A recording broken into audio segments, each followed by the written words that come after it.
Okragh could now begin the next part of his plan, to turn the humans and the elves against each other.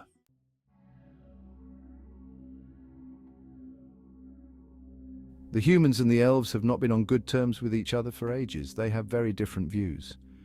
People want to use their technology to get more and more resources, while the elves are in love with nature and want to achieve their goals with a lot of discipline and unity.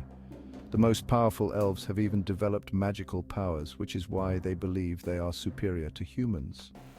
Due to these different views, there have often been disputes between the two peoples.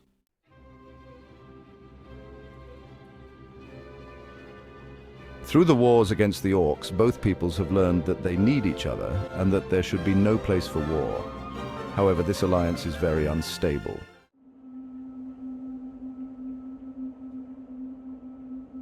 Okragh wants to kidnap some humans near elven settlements. A kidnapping can be a coincidence, but when dozens of people disappear, the King of Men, Miteros, has to take action. Then, when he investigates and notices that the kidnappings always took place near elven settlements, his dislike should do the rest. The goal of Okragh was to at least destroy the alliance between elves and humans, and at best there would even be a military incident.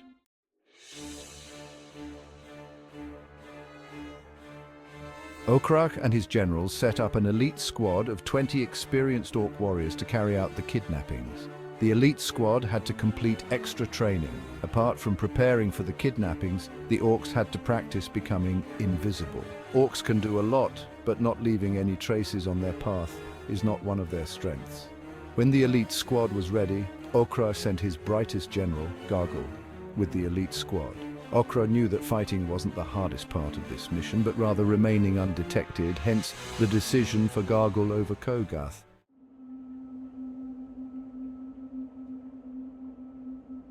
Gargle and the elite squad set off first through no man's land and then towards the mountains of Okragh.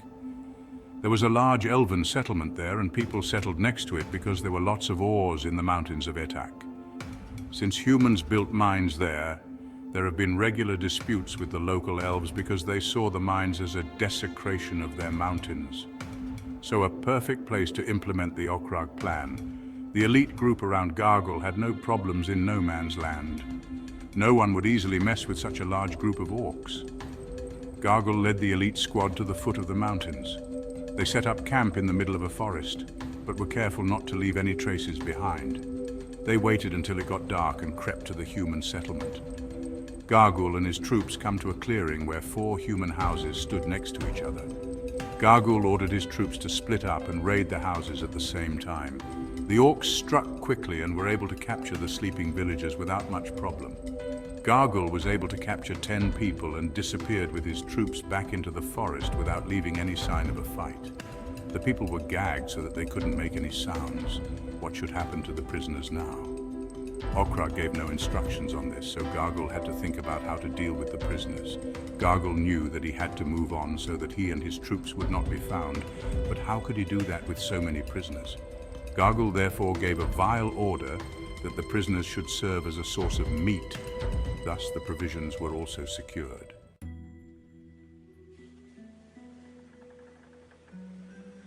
Gargle and his elite squad marched around their human settlements to strike again on the other side of the settlement. As night fell, Gargle and his elite squad sought targets again. This time they found 6 houses, too many to attack all at once. Gargle thought for a moment and then gave the order to attack 2 houses at the same time, with 4 orcs each. The 2 remaining orcs were supposed to catch any escape attempts or arriving humans before they could raise the alarm. The first 4 houses worked without incident, but the attack on the last 2 didn't work so well. 6 people lived in a house, 2 were able to escape out the windows. The 2 orcs ran after them. The humans ran a few meters into the forest until the orcs caught them.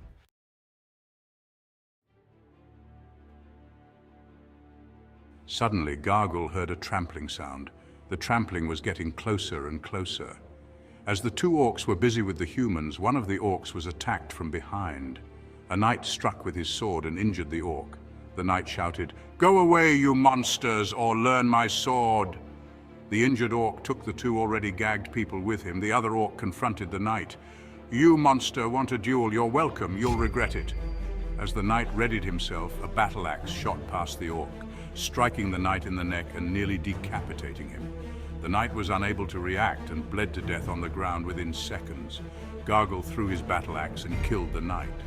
Gargle wasn't the strongest fighter, but he was clever and deceitful. The knight hadn't expected something like that. The orcs grabbed the prisoners and set off again.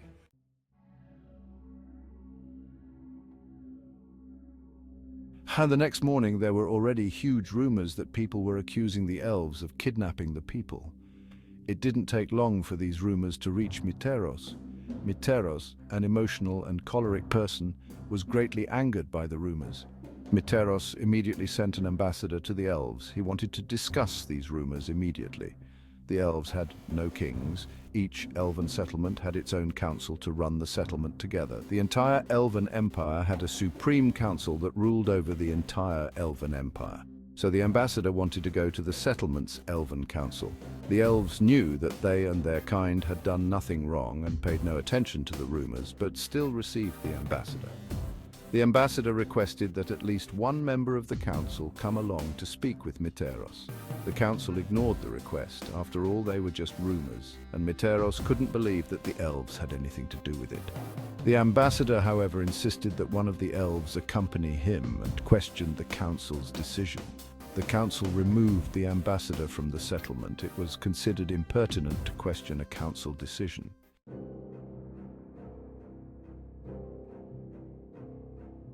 The ambassador immediately made his way to Miteros to inform him of the council's decision. Miteros was furious and summoned his generals.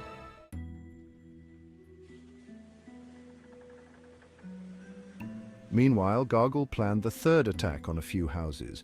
With this attack, Gargle didn't just want to capture hostages. No, he had another plan. To do this, he first had to find a few elves. Gargle and his elite squad sneaked through the forest, looking for some elves. It took some time for Gargle and his elite squad to see a force of 3 or 4 elves. Without hesitation, Gargle ordered the elves to be slaughtered. The surprised elves had no chance and were dead within a few moments. Gargle and his troop took various items from the elves and buried the bodies. During the night, Gargle and his elite squad spied out 2 human houses. Gargle split his elite squad into 2, 5 orcs per house. The first squad stormed into the house and gagged the people. The second squad stormed into the second house, but the second squad came out without anyone. Gargle asked how many people were in the house. There were 2. Gargle looked satisfied.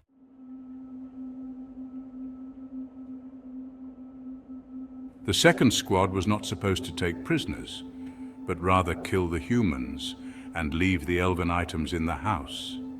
So there was evidence that the elves were to blame for the humans' disappearance. Gargle and his elite squad retreated back into the forest. While Miteros was eating, he learned of the next attack. Miteros freaked out and cleared the entire table. Plates, cutlery, fruit, everything ended up on the floor.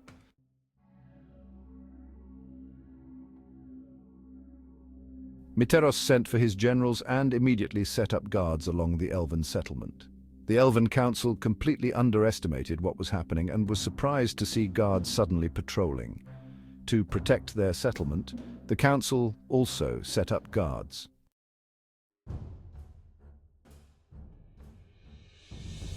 When Gargle saw the guards, he knew he had completed his mission.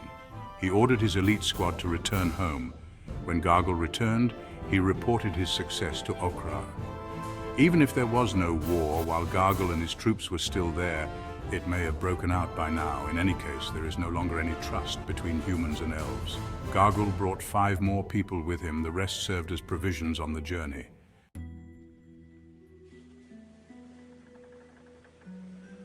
Okragh knew he could begin the next part of his plan, another step closer to subjugating all peoples of Toleroth.